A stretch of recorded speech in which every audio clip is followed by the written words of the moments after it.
Hello दोस्तों, स्वागत है आप सभी का हमारी एक और रोमांचक कहानी में। उम्मीद करती हूँ कि आपको यह कहानी बेहद पसंद आएगी। मैं उन लड़कियों में से थी जिन्हें अपने बिस्तर पर सोने का बहुत ज्यादा शौक था। शायद इसकी वजह यह थी कि मैं अपने भाई बहनों में सबसे छोटी थी और हमेशा अपनी माँ के पास सोती थी। भले ही मैं छोटी थी, लेकिन जब सब सो जाते और कमरे की रोशनी बंद हो जाती, तब भी अगर माँ पापा को बुलाकर अपने पास आने को कहती, तो मेरी आंखें खुल जाती थी। जब मैं छोटी थी और माँ मुझे सुलाने के बाद पापा के पास जाती, तो मैं जाग जाती और रोना शुरू कर देती। मुझे माँ के बिना बिल्कुल भी नींद नहीं आती थी। जब तक मैं माँ के चेहरे पर हाथ नहीं रख लेती, मुझे सुकून नहीं मिलता था। लेकिन जैसे जैसे मैं बड़ी और समझदार होती गई, माँ ने मुझसे कहा कि अब मुझे अपनी बड़ी बहन के साथ दूसरे कमरे में सोना चाहिए। मैंने फौरन इनकार कर दिया और माँ के सीने से चिपक गई। मैंने कहा, नहीं, मैं तो बस आपके ही पास ही सोऊंगी। मुझे आपके बिना नींद नहीं आती। माँ एक ठंडी सांस लेकर कहती है, बेशर्म, तुझे तो जरा भी शर्म नहीं है। उस वक्त मुझे इन बातों का मतलब समझ नहीं आता था, लेकिन जैसे जैसे मैं बड़ी होती गई, एक रात जो आवाज मैंने सुनी उसने मुझे हैरान कर दिया। उस रात मैं अचानक जाग गई और जब माँ मुझे सुलाकर पापा के बिस्तर पर गई, तो मैंने कुछ अनजानी आवाजें सुनी। पहले तो मैंने सोचा कि माँ का पल्लू पकड़ लूं, लेकिन फिर चुपचाप आंखें बंद करके उन आवाजों को सुनने लगी। उन आवाजों ने मेरे कानों की लो को सुर्ख कर दिया। मैं खामोशी से आंखें बंद किए आवाजें सुनती रही और उसके बाद तो यह जैसे रोज का ही माहौल बन गया था। यह अनुभव मेरे लिए कुछ नया और अनोखा था, जिसने मुझे बहुत जल्दी समझदार और परिपक्व बना दिया। शायद इसलिए क्योंकि मैं बहुत ज्यादा सोचती थी और हर बात की तह तक जाने की कोशिश करती थी। मुझे भी धीरे धीरे शर्म महसूस होने लगी थी, इसलिए मैंने खुद ही उस कमरे में सोना शुरू कर दिया जहां मेरी बहनें सोती थी। मुझसे बड़ी 3 बहनें और 2 भाई थे। समय बीतता गया और सभी शादी की उम्र तक पहुंच गए। मेरे सभी भाई बहनों की मुझसे पहले ही शादियां हो गई। जब मेरी शादीशुदा बहनें किसी फंक्शन के लिए हमारे घर आती, तो रात को छुपकर तीनों आपस में बातें करती और खूब हंसती। लेकिन जैसे ही मैं वहां पहुंचती, सब चुप हो जाते। जब मैं उनसे पूछती कि क्या बातें हो रही है, तो वे मुझे कहते, तुम अभी छोटी हो जाओ। हालांकि मैं 18 साल की हो चुकी थी, लेकिन वे मुझे अभी भी बच्ची समझती थी। धीरे धीरे मैं इतने चतुर हो गई कि जब भी मेरी बहनें आती, तो मैं जानबूझकर सोने का नाटक करती और उनके बीच बिस्तर पर सो जाती। फिर वे तीनों बैठकर चटखारे लेते हुए आपस में बातें करती, जो पति पत्नी के बीच रात के अंधेरे में होती है। मेरी तीनों बहनें हमेशा आपस में सब कुछ साझा करती थी और साथ मिलकर शरारतें करती थी। मैं भी उनकी बातें सुनती थी और खुद को संयमित रखने की कोशिश करती थी। शादी के बाद की जिंदगी खुशियों से भर जाती है, यह बात मैं जान चुकी थी, इसलिए मेरे दिल में भी एक हलचल मचने लगी थी। मैं सोचने लगी कि काश मेरी भी शादी हो जाए, मेरा भी एक पति हो और वो मेरे साथ भी वही सब कुछ करे जो मेरी बहनों के साथ होता है। शादी के बाद ये सब जायज हो जाता है और इसमें सुकून भी मिलता है। यह सोच सोच कर मेरा दिल जोर जोर से धड़कने लगता था। पढ़ाई पर ध्यान देने की बजाय मैं शादी के बाद की ख्वाब देखने लगी। हर रात एक अजीब सी बेचैनी मेरी रग रग में समा जाती थी। मैं जब कमरे में अकेली होती, तो अपने मोबाइल पर इंटरनेट पर लड़के लड़कियों की रोमांटिक सॉन्ग देखती और फिर खुद को उस लड़की की जगह महसूस करती। मैं उस लड़के की जगह अपने भावी पति की कल्पना करती और सुकून महसूस करती थी। एक दिन मेरी बड़ी बहन घर आई हुई थी। भाभी और मेरी बहन आपस में कुछ ऐसी बातें कर रही थी जिन्हें सुनकर मेरी बेचैनी बढ़ती जा रही थी। मैं खुद पर काबू पाने की कोशिश कर रही थी, लेकिन अंततः मैं खुद को रोक नहीं पाई और रात को फिर से वही वीडियो देखने लगी। उसी वक्त मेरी बहन जाग गई और उसने मुझे यह सब करते हुए देख लिया। उसने मेरा मोबाइल छीन लिया और मेरे चेहरे पर एक थप्पड़ मार दिया। फिर गुस्से में बोली, अपनी उम्र देख और अपने काम देख। मैं समझ नहीं पा रही थी कि तू पढ़ाई पर ध्यान क्यों नहीं दे रही थी। तू तो वक्त से पहले ही इन गंदे कामों में पड़ गई है। तुझे बहुत शौक है अपनी जिंदगी में किसी को शामिल करने का। देखती हूँ सुबह माँ से कहती हूँ कि तेरी यह बेटी एक दिन तेरा मुंह काला करके चली जाएगी। इससे पहले कि कुछ और बुरा हो इसे यहाँ से चलता करो। जब मेरी बहन को मेरी इस हरकत का पता चला तो मैं बहुत डर गई। मैं रोने लगी और उससे हाथ जोड़कर माफी मांगने लगी। नहीं दीदी, ऐसा कुछ नहीं है, मैं तो बस ऐसे ही देख रही थी। लेकिन उसने मुझे खूब डांटा। अगले दिन मेरी बहन ने मुझे मेरा मोबाइल वापस कर दिया, लेकिन यह वादा लिया कि अगर दोबारा इस तरह की फिजूल वीडियो देखी तो अंजाम बुरा होगा। मैंने भी तौबा कर ली थी। पर जब मैं कॉलेज जाती और अपनी सहेलियों को उनके बॉयफ्रेंड के साथ गंदी बातें करते हुए सुनती तो फिर से मेरे अंदर वही भावनाएं जागने लगती। मैं 18 साल की थी जब मेरी बहन ने एक बार फिर मुझे मोबाइल पर वही वीडियो देखते हुए देख लिया। वह कहने लगी, तुझसे मना किया था ना, फिर भी नहीं मानी। लगता है तेरी जवानी कुछ ज्यादा ही जोश दिखा रही है। चल अब माँ को बताती हूँ। मुझसे रहा नहीं गया तो मैंने गुस्से में कह दिया, हाँ, खुद तुम लोग शादी करके अपनी जिंदगी एंजॉय कर रहे हो और मुझे एक वीडियो भी नहीं देखने देती। इससे अच्छा तो माँ से कह दो कि मेरी भी शादी करवा दो। मैं शादी लायक हो चुकी हूँ, घर के काम भी अच्छे से कर लेती हूँ और पढ़ाई लिखाई में मेरी वैसे भी कोई खास दिलचस्पी नहीं है। जब भी मैं कुछ कहती हूँ लोग मेरी माँ बनकर मुझे डांटने पर तुले रहते हैं। मेरी बहन ने मुझे थप्पड़ मारा और कहा, क्या जमाना आ गया है, जाओगी तब सीधी हो जाओगी। ससुराल में सिर्फ पति ही नहीं होता बल्कि ढेर सारी जिम्मेदारियां भी होती है। हम तो ससुराल की थकान लेकर मायके में आकर चैन की सांस लेते थे। रात को पति का मूड देखना पड़ता है, गुस्सा सहना पड़ता है और सुबह से ननद, देवरानी और जेठानी दिमाग खराब करती है। महंगाई और बिजली के बिल वैसे ही सरदर्द देने के लिए तैयार रहते हैं। तुम्हें शादी आसान लगती है लेकिन असल में ऐसा नहीं है। मेरी बहन ने मुझे बहुत समझाया लेकिन मैं कहाँ समझने को तैयार थी। मेरे लिए भी रिश्ता देखा जाने लगा। सबसे पहले जो रिश्ता आया वो मेरी भाभी के खानदान का था। मेरी भाभी तो वैसे भी मुझे कुछ खास नहीं समझती थी और मुझे उस घर से निकालने के चक्कर में थी। जब लड़के की तस्वीर दिखाई गई तो वह बहुत खूबसूरत था। उसे देखकर मेरे दिल की धड़कन तेज हो गई। उसके साथ शादी के बाद का ख्याल आते ही मेरे अंदर एक अजीब सी खुशी दौड़ने लगी। हमारे घर वाले सादगी पसंद थे, इसलिए हमारी शादी भी सादगी से होने वाली थी। शादी की तैयारियां शुरू हो गई और फिर वह दिन आ गया जब मैं मेहंदी की दुल्हन बनकर बैठी थी। खानदान की सारी औरतें आकर मेहंदी की रस्म निभा रही थी। मैं भले ही गंभीरता से बैठी थी लेकिन अंदर से मेरे मन में खुशी की लहर दौड़ रही थी। अगले दिन मैं अपने पति के पास पहुंचने वाली थी और इस ख्याल से ही मेरे अंदर हलचल मच रही थी। मैंने अनगिनत सपने सजाकर रात बिताई। अगले दिन मेरे दिल में एक अजीब सी खलबली थी, लेकिन मायके को छोड़ने का दुख भी था। जब मैं तैयार होने के लिए ब्यूटी पार्लर जा रही थी तो एक बार मुड़कर अपने उस घर को देखा जिसे छोड़कर मुझे जाना था। आज मैं उस घर को हमेशा के लिए छोड़ने वाली थी। बस बात जब मैं इस घर में वापस आती तो एक मेहमान के रूप में आती। आज इस घर में मेरा आखिरी दिन था। यह सोचकर मेरी आंखों में आंसू आ गए। फिर मैं दुल्हन बनकर शादी हॉल के लिए रवाना हो गई। शादी हो चुकी थी और मैं दुल्हन के रूप में सबसे ज्यादा खूबसूरत लग रही थी। मेरा दूल्हा भी कुछ कम नहीं लग रहा था।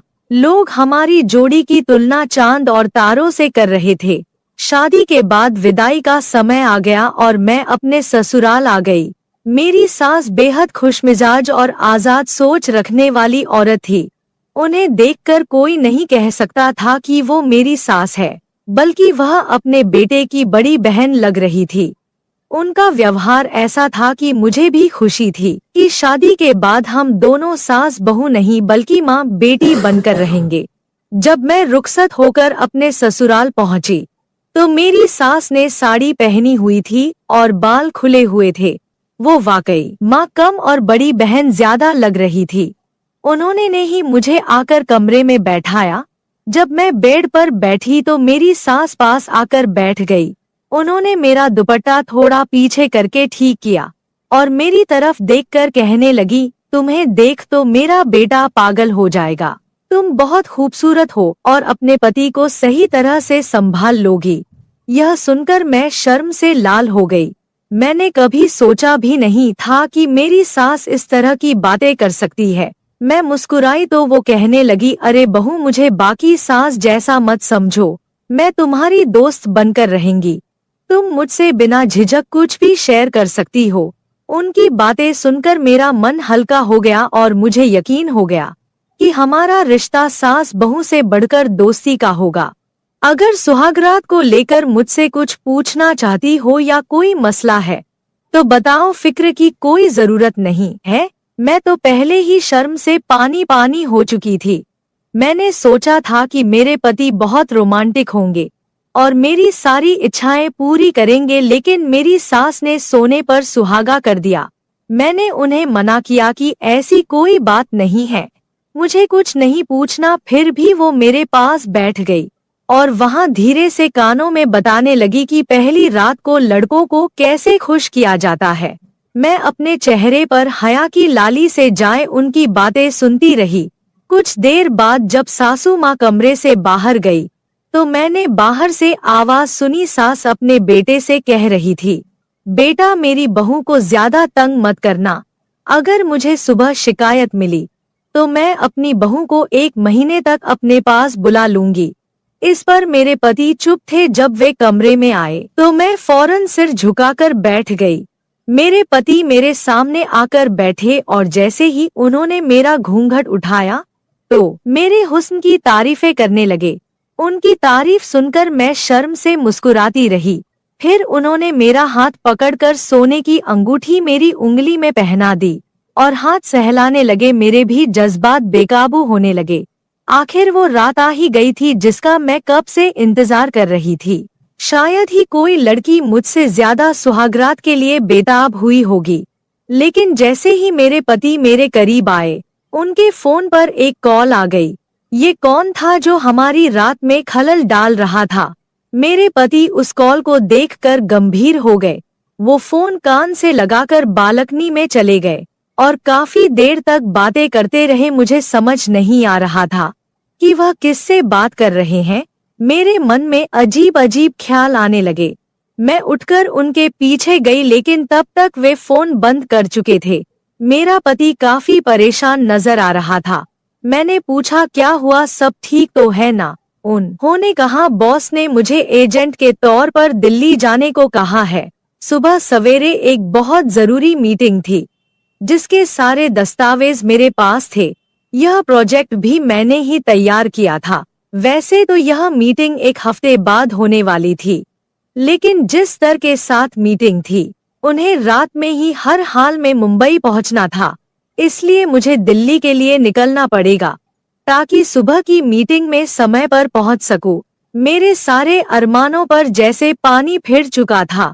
फिर सभी जाग चुके थे। सास तो पहले से ही तैयार थी और ससुर ने भी ढीला ढाला सा लिबास पहन रखा था। वैसे यह मानने वाली बात थी कि दोनों अपने जवान बेटे के माता पिता होने के बावजूद खुद भी बिल्कुल जवान लगते थे। मेरी सास जो न जाने सुबह शाम सुर्ख गुलाब खाती थी, उनके चेहरे की चमक देखकर मुझे लगता था कि मानो वो किसी रानी के समान हो। जब मेरे पति ने उन्हें बताया कि उन्हें इमरजेंसी में जाना पड़ेगा तो दोनों ही चिंतित हो गए। वे कहने लगे, मत जाओ, तुम्हारी बीवी क्या सोचेगी? आज तुम्हारी शादी की पहली रात है, खास रात है, मत जाओ। लेकिन मेरे पति ने कहा कि नौकरी चली जाएगी, उस रात का क्या है, हमने तो पूरी जिंदगी एक साथ गुजारनी है। मेरे पति जैसे तैसे समझाकर वहां से चले गए और मैं बस मुंह देखती रह गई। मैंने उनके सामान पैक करने में मदद की थी। जब वह एयरपोर्ट के लिए निकल चुके थे तो ससुर उन्हें छोड़ने गए। सास मेरे पास आकर बैठ गई और बार बार माफी मांगने लगी, लेकिन मैंने कहा कोई बात नहीं, हो जाता है। जब ससुर लौटकर आए तो दोनों अपने कमरे में चले गए और मैं कपड़े बदलकर बिस्तर पर सोने के लिए लेट गई। अंदर से मैं बहुत बेचैन थी और सोच रही थी कि अब ये 2 दिन कैसे काटूंगी। खैर, जहाँ इतने साल निकाले हैं वहाँ से 2 दिन भी निकाल दूंगी। उस रात मैं सो गई। सुबह कुछ मेहमान मेरे मुंह दिखाई के लिए आए थे। हर कोई पूछ रहा था तुम्हारा पति कहाँ है, दूल्हे के बिना तो दुल्हन अधूरी होती है। इस तरह की बातें सुनकर मैं शर्म से लाल हो रही थी। फिर मेरे मायके से मेरी बहनें और भाभियां आई।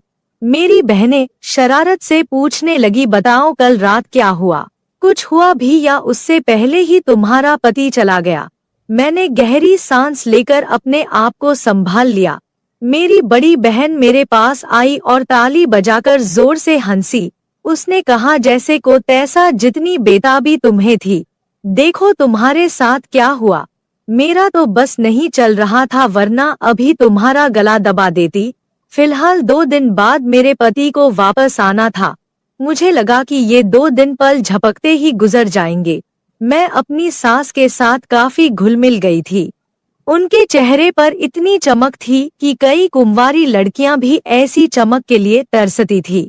लेकिन मेरे पति मुझसे और दूर होते जा रहे थे। अब वह कहने लगे कि 2 हफ्ते बाद आएंगे, जबकि मैं यहाँ सास ससुर की खूब सेवा कर रही थी। उस दिन जब मेरी सास ने हमारे लिए चाय बनाई और लिविंग रूम में लाई तो मैं उनके पास ही बैठ गई। मैंने उनके चेहरे की ओर देखा और कहा, अरे मम्मी जी, आप ऐसा क्या खाती है? आपको देखकर बिल्कुल भी नहीं लगता कि आप एक जवान बेटे की माँ हैं। इतनी चमक तो आजकल की कुंवारी लड़कियों में भी नहीं होती। मेरी बात सुनकर सास हंसते हुए बोली, अरे पगली, तेरे ससुर मुझसे इतनी मोहब्बत करते हैं। इस उम्र में भी पूरी रात मुझे सुकून और खुशी देते हैं। जब और औरतें इन चीजों के लिए तरसती है, मेरे पास वो सब कुछ है, फिर क्यों न मैं किसी जवान लड़की की तरह चमकती रहूं। सास की बात सुनकर मैं शर्म से लाल हो गई। उस रात मैं बेचैन होकर सोने की कोशिश करती रही, लेकिन आधी रात को बेचैनी इतनी बढ़ गई कि पसीने से भीग गई और गला सूख गया। मैंने देखा कि पानी का गिलास खाली था, इसलिए मैं किचन की ओर चल पड़ी। लेकिन तभी मुझे सास ससुर के कमरे से अजीब आवाजें सुनाई देने लगी। ये आवाजें सुनकर मैं खुद को रोक नहीं पाई और उनके कमरे की तरफ बढ़ गई। बिना सोचे समझे दरवाजे के पास कान लगाकर बातें सुनने लगी। जो आवाजें मैंने सुनी उसने मुझे शर्म से पानी पानी कर दिया। ये लोग बुजुर्ग हो चुके थे, लेकिन इस उम्र में भी ये सब कर रहे थे। मेरी सास उनसे कह रही थी, मेरी उम्र का लिहाज कर लो, घर में जवान बहू है। लेकिन जो जवाब मेरे ससुर ने दिया उसे सुनकर मेरे पैरों तले जमीन ही खिसक गई। मैं बिना पानी पिए ही वापस कमरे में जा चुकी थी। काफी देर तक सोचती रही कि क्या जो मैंने सुना वो सच था या मेरी गलतफहमी थी। मेरा ससुर अपनी बीवी से कह रहा था, अरे तो क्या हो गया, वो कौन सी दूध पीती बच्ची है, वो भी तो हमारे बेटे के साथ यह सब करने के लिए ही आई है। यह अलग बात है कि बेचारी अब तक ठंडी पड़ी है। यह सुनकर मेरे होश उड़ गए थे। मैं कभी सोच भी नहीं सकती थी कि एक ससुर अपनी बहू को लेकर इस तरह की बातें कर सकता है। सुबह जब सास ससुर कमरे से बाहर आए तो मैं उनसे नजरें मिलाने की हिम्मत नहीं कर पा रही थी। मुझे ससुर से अजीब सा डर महसूस हो रहा था, क्योंकि अब मैं उनकी नजरों का इशारा समझ चुकी थी। वो मुझे सर से पैर तक अजीब निगाहों से घूर रहे थे। जब मैंने पति से बात करने की कोशिश की तो उन्होंने यही कहा, मैं बिजी हूँ, बहुत काम है, वापस आने में समय लगेगा। एक दिन सास का ब्लड प्रेशर बढ़ गया। वो कहने लगी, बहू किचन में दबा रखी है, जरा दूध में घोल कर दे दे, उससे मुझे सुकून मिलेगा। मैंने दूध का गिलास निकाला और उनके ब्लड प्रेशर की दवा में डालने के बजाय उसमें नींद की दवा में मिला दी, जिसे पीकर मेरी सांस चकराने लगी और मैं उन्हें कमरे में लेटा आई। लेकिन अब घबराहट हो रही थी। कि कहीं कुछ गलत न हो जाए। उसी वक्त मेरे पति का मेरी सास के फोन पर कॉल आया। उन्होंने कभी मुझे कॉल नहीं किया था। मैंने फोन उठाया और जैसे ही कान से लगाया, पति ने कहा, सुनो, अपनी बहू को बता दो कि मैं अब वापस नहीं आने वाला। मैंने यहाँ किसी और लड़की से चक्कर चला लिया है और वह मेरे बच्चे की माँ बनने वाली है। सुहागरात को भी उसी ने मुझे फोन करके दिल्ली बुलाया था। वह अमीर बाप की बेटी है और कह रही है कि अगर मैंने उससे शादी नहीं की तो मुझ पर केस कर देगी। यहाँ की पुलिस तो आप जानते हैं कितनी सख्त है। मजबूरी में मुझे उससे शादी करके उसके बच्चे को अपनाना पड़ेगा और बदले में मुझे करोड़ों की जायदाद भी मिल रही है। फिर भला क्या रखा है आपकी उस बहू में? बहुत जल्द मैं आप दोनों को भी यहाँ बुला लूंगा। सुकून की जिंदगी गुजारेंगे, बस किसी तरह इस नालायक बहू से पीछा छुड़ा लें। यह सुनते ही मेरे पैरों तले जमीन खिसक गई। सारे सपने मिट्टी में मिल चुके थे। मैं अपनी सास को उस हालत में छोड़कर घर लौट आई। रो रो कर मैंने अपने माता पिता और भाइयों को सब कुछ बताया। वे तुरंत मेरे ससुराल पहुँचे और जमकर बहस हुई। मेरे सास ससुर ने यहाँ तक कह दिया कि एक बार जायदाद हमारे बेटे के नाम हो जाए, फिर हम उसे भी छोड़ देंगे और रिया ही हमारी बहू रहेगी। लेकिन मेरे पिता ने साफ मना कर दिया। कुछ सालों बाद अदालत में केस चला और मेरा अपने पति से तलाक हो गया। कम उम्र में ही मैंने ये सब झेला। मेरी बहन सही कहती थी कि शादी के बाद बहुत कुछ ऐसा होता है जो एक लड़की की जिंदगी को पूरी तरह बदल देता है। जो मैं कभी हंसमुख, चुलबुली और भावुक हुआ करती थी, अब खामोश रहने लगी थी। अब मेरी उम्र 25 साल हो चुकी है। मेरे लिए कई रिश्ते आते हैं, लेकिन मर्दों पर से मेरा भरोसा पूरी तरह से उठ गया है। शादी का नाम सुनते ही मेरा दिल डर से कांप उठता है। आपको क्या लगता है, क्या मुझे शादी कर लेनी चाहिए या सभी मर्द ऐसे नहीं होते हैं? अगर मुझे फिर से धोखा मिला तो? दोस्तों, यह थी मेरी कहानी। दोस्तों, मैं आप लोगों को दिल से धन्यवाद करती हूँ। आप लोग के सपोर्ट से मेरी YouTube फैमिली।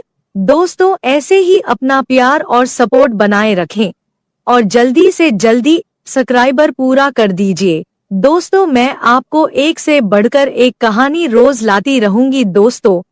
पर दोस्तों, अभी भी जो लोग चैनल को सब्सक्राइब नहीं किए हो, जल्दी से